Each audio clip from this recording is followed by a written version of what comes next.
Buying wedding earrings for my daughter, I got a chilling text. "Don't go to the wedding. Run." I called back and heard, "Your daughter was discussing guardianship procedures, having you declared incompetent after the wedding." I exploded out of the hotel room where I'd been hiding since receiving that first warning, my mind racing with the implications of what I'd just learned. The voice on the phone belonged to Henry Burke, my former business partner from 8 years ago. We'd built Welch Materials together, from nothing into a $78 million construction empire before his gambling addiction destroyed our partnership. Now, he was calling from lawyer Stevens' office, where he'd overheard my daughter Leona and her fiancé Carl plotting to have me declared mentally incompetent so they could steal everything I'd worked 40 years to build. "Arthur, I'm sorry to be the one telling you this," Henry continued, his voice heavy with the weight of devastating news. "But I sat in Stevens' waiting room for 40 minutes listening to them plan your destruction. They have doctors lined up, medical evaluations scheduled, even potential buyers for your company. Carl kept talking about moving assets before the competency hearing. My hands shook as I gripped the hotel phone tighter. The $15,000 diamond earrings I'd just purchased for Leona's wedding day sat mockingly in their Tiffany box on the nightstand. I'd been so proud, so excited to give my daughter something extraordinary for her special day. Now, I understood it was all part of an elaborate setup to celebrate before they locked me away in a memory care facility. "They mentioned having you declared incompetent right after the honeymoon." Henry's voice dropped to barely above a whisper. "Something about you having an episode at the wedding reception, becoming confused or agitated. They plan to use that as evidence for the medical evaluation." The hotel room felt like a trap. Tomorrow evening, I was supposed to walk Leona down the aisle, smile for photographs, and give a heartfelt father of the bride speech. Instead, I would be participating in the setup for my own destruction. But what Henry and my treacherous family didn't understand was that they'd chosen the wrong target for their elaborate scheme. I'm Arthur Welch, 70 years old, and I didn't build a construction empire by being naive or passive. I have a master's degree in structural engineering from MIT, 40 years of experience reading people like blueprints, and most importantly, I have resources and connections they know nothing about. While they thought they were dealing with a lonely widower surviving on a modest pension, I'd actually been quietly building wealth through real estate investments and consulting work that left me with liquid assets worth over $2 million. More crucially, I maintained relationships throughout the Minneapolis business community that could prove invaluable. Margaret Hayes, one of the city's top estate attorneys, handled my legal affairs. Dr. Rebecca Foster, who'd been my wife Eleanor's oncologist, could provide medical evaluations. James Blackwood ran the city's most reputable private investigation firm. Lawrence Stone was the most respected elder law attorney in Minnesota. These weren't just professional contacts. They were people who knew my character, my competence, and my strategic thinking abilities. But first, I needed to understand exactly how deep this conspiracy went. "Henry, I need you to tell me everything you heard, every detail about their timeline, their methods, their backup plans." For the next 30 minutes, Henry recounted the conversation with devastating precision. Legal documents were already prepared. Medical professionals had been contacted and briefed on my supposed symptoms. Financial advisors were standing by to liquidate assets. Carl had gambling debts totaling over $300,000 to multiple casinos, which explained their desperation to access my wealth quickly. Most damaging was their systematic campaign to undermine my credibility over the past year. Every concerned comment about my forgetfulness, every suggestion that I seemed tired, every offer to help with business decisions, it was all preparation for this moment. They'd been documenting supposed episodes of confusion, gathering witnesses who would testify to my declining mental state. "Arthur, they have Dr. Brennan scheduled to evaluate you next Tuesday," Henry continued. Carl was very specific about Brennan being cooperative with the right diagnosis, and Stevens already has all the guardianship paperwork prepared. They're planning to file everything by Wednesday, with a court hearing set for Friday. 1 week. They were planning to strip away my independence, sell my company, and institutionalize me within 1 week of their wedding. The audacity was breathtaking, but it was also their fatal mistake. They'd revealed their entire strategy to someone who still had loyalty to his former partner. I hung up the phone and immediately began planning my counterattack. From my years in construction, I knew that the key to winning any battle was superior preparation and better intelligence than your opponent.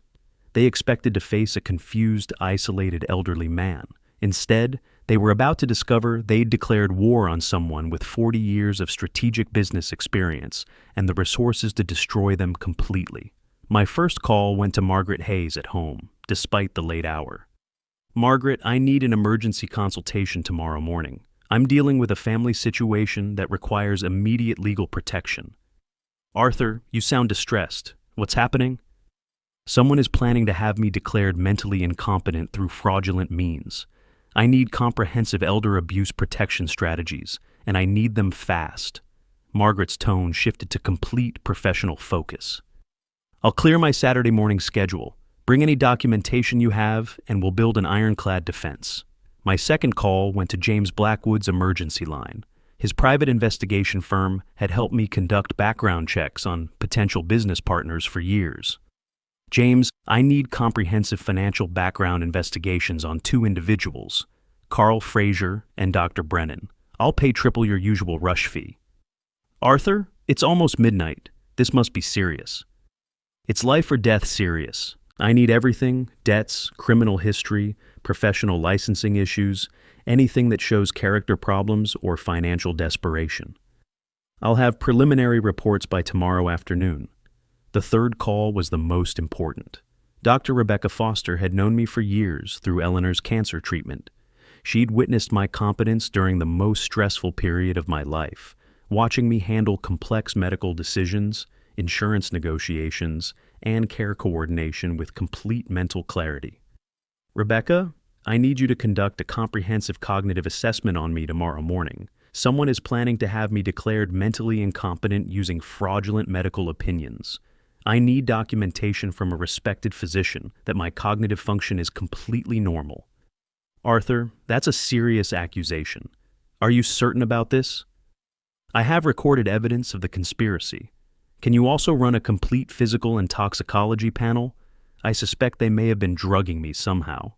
By 2 a.m., I had appointments scheduled with 3 different professionals, each providing a crucial piece of my defensive strategy.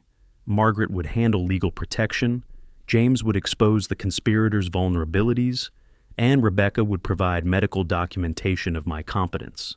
But defense wasn't enough. I needed to go on the offensive, and that required understanding their timeline better. They were planning to wait until after the honeymoon to begin the competency proceedings, which meant I had approximately 10 days to gather evidence and prepare my counterattack. The next morning, I started with Rebecca's evaluation. She put me through 3 hours of cognitive testing, memory recall, problem-solving exercises, pattern recognition, logical reasoning. Every assessment confirmed what I knew. My mind was as sharp as it had been 20 years ago. "Arthur, your test scores are in the 95th percentile for your age group," Rebecca confirmed as she reviewed the results. "There's absolutely nothing wrong with your cognitive function. Your memory is excellent, your reasoning skills are superior, and your ability to process complex information is well above average." "What about the toxicology panel?" "Blood work will take 24 hours, but I can tell you right now that your physical condition is excellent for a 70-year-old. Blood pressure normal, reflexes good, no signs of any medication that would impair cognitive function." The medical documentation would be crucial, but I needed more than defensive evidence. I needed to expose their conspiracy completely. At Margaret's office, I laid out everything Henry had told me about their conversation with Stevens. Margaret listened with growing outrage as I detailed their systematic plan to steal my life's work. "Arthur, what they're planning constitutes elder abuse, fraud, and conspiracy. These are serious felonies." She pulled out legal documents, spreading them across her conference table. "But we need to catch them in the act of implementing their scheme to build the strongest possible case." "What do you mean?" "If we can document them actually attempting to proceed with fraudulent competency proceedings, we can have them arrested and prosecuted. But we need evidence of them taking concrete steps, not just planning discussions." Margaret outlined a strategy that would allow them to begin their scheme while we documented every illegal step they took. It was risky, but it would provide ironclad evidence for criminal prosecution. I want you to wear a recording device to the wedding, she explained. Let them think their plan is working. If they try to create an incident at the reception to support their story about your declining mental state, we'll have everything documented. James Blackwood's investigation results arrived by Saturday afternoon, and they exceeded my expectations. Carl had gambling debts totaling $340,000 to 3 different casinos, with payment schedules that would consume any proceeds from selling my company. Dr. Brennan had been investigated twice for insurance fraud and had his medical license suspended once for falsifying patient records. Most importantly, James had discovered that Carl had been researching my business assets for months, even contacting potential buyers to gauge interest in acquiring Welch materials. Consolidated Construction had apparently offered $47 million for the company, roughly 60% of its actual value, which suggested Carl was planning to take a substantial finder's fee for himself. Arthur, this isn't just about getting your money, James explained as he showed me the documented evidence. Carl is planning to liquidate your assets at below-market prices to generate quick cash for his gambling debts. They're not just stealing from you, they're planning to destroy everything you've built. The picture was complete. My daughter and her fiancé had orchestrated a comprehensive scheme to have me declared incompetent, liquidate my assets at fire sale prices, and park me in an expensive memory care facility where I would slowly deteriorate while they spent my life's work paying Carl's casino debts. But they'd made one crucial miscalculation. They assumed Arthur Welch would be a passive victim, confused and isolated without resources to fight back. Instead, they were about to face someone with superior strategic thinking, better professional connections, and the cold determination that comes from 40 years of successful business warfare. On Saturday evening, I arrived at Riverview Banquet Hall with the Tiffany bag containing Leona's earrings and a briefcase full of evidence that would destroy both their futures. The wedding venue stretched elegantly along the Mississippi River, its floor-to-ceiling windows offering panoramic views of the water I'd known since childhood. Crystal chandeliers cast warm light across white tablecloths and fresh flowers, creating the romantic atmosphere Leona had dreamed about for months. Wedding guests mingled with champagne glasses, their laughter echoing across marble floors while they celebrated what they believed was a joyful union. None of them knew they were about to witness the exposure of a criminal conspiracy. I'd made one additional preparation they knew nothing about. Using my connections in the construction industry, I'd arranged for professional audio-visual equipment to be installed for my father of the bride's speech. Every word would be crystal clear to all 200 guests, ensuring maximum impact when I revealed their betrayal. The photography session required careful emotional control. Posing for traditional family pictures, I smiled beside my daughter and her groom, while the recording device in my jacket pocket captured our conversations. When Carl mentioned being lucky to have such a successful family enterprise to build upon, I knew he was already mentally spending my money. During dinner, I excused myself to the men's room for final preparation. In the privacy of a marble-walled sanctuary, I opened my briefcase and reviewed the evidence one last time. Legal guardianship documents showing their complete plan. James's background investigations exposing Carl's gambling debts and Dr. Brennan's fraudulent history. Rebecca's medical evaluation, proving my complete competence. Everything was ready. Everything was documented. Everything would be revealed. The moment of reckoning arrived when the wedding coordinator approached with a microphone for my father of the bride's speech. I stood slowly, accepting the wireless device with steady hands as conversations gradually quieted throughout the reception hall. Expectant faces turned toward me with warm anticipation of traditional wedding sentiments about love, family, and future happiness. Instead, they were about to learn what happened when someone tried to destroy Arthur Welch. "Dear friends and family," my voice carried clearly through the professional sound system, reaching every corner of the elegant reception hall. Today is indeed a special day, a day of truth, of family, of discovering who people really are when they believe no one is watching. I smiled warmly while Leona and Carl exchanged confused glances beside me. The 200 guests leaned forward with polite attention, champagne glasses raised in preparation for the traditional toast. As father of the bride, I want to share some important revelations about marriage, trust, and the sacred bonds between family members, I continued, pulling my phone from my jacket pocket. Before I share my hopes for the newlyweds, I think everyone should understand exactly what kind of partnership we're celebrating today. I connected my phone to the audio system, watching the connection icon appear on screen. Silence fell across the reception hall like a heavy curtain as 200 guests sensed something dramatic about to unfold. I recently discovered some interesting conversations between my daughter and her new husband, I said calmly, pressing play on James's recorded phone calls between Carl and Consolidated Construction. Carl's voice filled the hall with devastating clarity. The old man barely understands modern business anyway. Once we have control, we can liquidate everything quickly. Welch Materials should bring at least $47 million, maybe more if we're smart about the timing. Gasps echoed throughout the reception hall. Guests stared in shock at the head table, where Carl's face had gone completely white. Leona covered her mouth with trembling hands as more recordings played. "This is what my dear children planned," I announced with calm precision, producing the manila envelope from my briefcase. "To have me declared mentally incompetent, steal my company, and liquidated at bargain prices to pay Carl's $340,000 in gambling debts." I held up page after page of evidence while guests stared in stunned silence.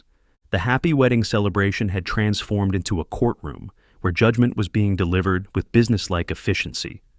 Furthermore, I continued, I discovered that they had already scheduled my mental competency evaluation with Dr. Brennan, a physician who has been investigated twice for insurance fraud and once had his medical license suspended for falsifying patient records. More gasps and horrified whispers swept through the crowd.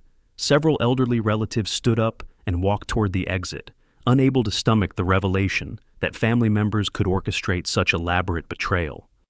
"Therefore," I announced with finality, "I've taken several protective measures. First, I've changed my will. My estate now goes entirely to the Minneapolis Children's Hospital, ensuring my life's work will benefit those who truly need it rather than funding casino debts." Leona burst into tears, her wedding makeup streaming down her cheeks in dark rivulets. Carl stood frozen in panic, all pretense of charm evaporating as he realized their scheme had been completely exposed. Second, I've provided all evidence of this conspiracy to both the Minneapolis Police Department and the Minnesota Attorney General's office. Elder abuse, fraud, and conspiracy charges are being prepared as we speak. The elaborate wedding reception dissolved into chaos as family members chose sides. Some defended Leona despite the overwhelming evidence. Others expressed outrage at her calculated betrayal. Crystal glasses shattered on marble floors as arguments erupted between relatives who'd come to celebrate love and discovered criminal conspiracy instead. I stood at the head table, watching the destruction of my family while feeling neither satisfaction nor regret. Justice was being served with the same precision I'd once applied to construction contracts. Arthur Welch had proved his mental competency beyond any possible doubt. "Ladies and gentlemen," I concluded, setting down the microphone as police officers entered the reception hall, "thank you for attending what was supposed to be a celebration. Instead, you've witnessed the consequence of betraying family trust." 2 weeks later, Carl was arrested on elder abuse and conspiracy charges. Dr. Brennan lost his medical license permanently after the state medical board reviewed his involvement in the fraudulent competency scheme. Leona received a suspended sentence and 5 years probation after cooperating with prosecutors and testifying against Carl. The house I'd shared with Eleanor for 35 years was donated to the Alzheimer's Association in her memory, generating $850,000 for research that might prevent other families from experiencing such betrayal. I moved to Sunset Manor, a luxury senior living community where I now serve on the board of directors and help other families navigate elder care decisions. Welch Materials was sold to a reputable construction firm for its full market value of $78 million, with proceeds establishing the Eleanor Welch Foundation for senior advocacy and protection. Carl received nothing except a prison sentence. Sometimes the sweetest revenge is simply living well while ensuring justice is served with professional precision. Family betrayal taught me that blood relationships mean nothing without genuine love and respect. The family I've built at Sunset Manor, united by choice rather than genetics, has proven far more loyal than the daughter who tried to steal my life's work for gambling money. Arthur Welch had won the war against those who underestimated him. Victory tasted exactly as satisfying as I'd expected.